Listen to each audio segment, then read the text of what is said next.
જીજી hospital જામનગરમાં આ બાળકી જે આવેલી છે એને વારંવાર પેટનો દુખાવો થાય છે,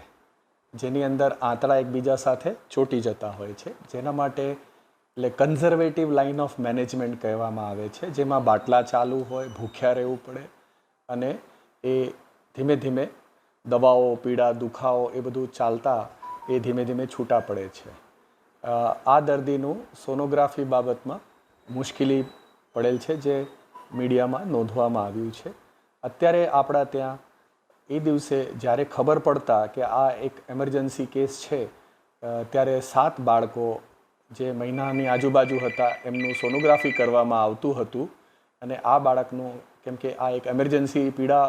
જણાવતા તાત્કાલિક કરવામાં આવ્યું અને એમરજન્સી સારવાર માટે આપણું સોનોગ્રાફી ડિપાર્ટમેન્ટ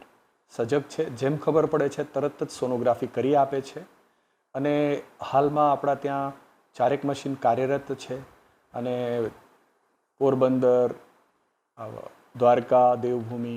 આજુબાજુના વિસ્તાર છે બધા દર્દીઓને અહીંયા સારવાર માટે લાવવામાં આવે છે અને સોનોગ્રાફીની વેઇટિંગ રાખવામાં નથી આવતી, બધાને કરવામાં આવે છે. અહીંયા આપણે કોશિશ કરશું કે કોઈ પણ મુશ્કેલી વગર બધાને વધારે સારી રીતે સારવાર મળી શકે.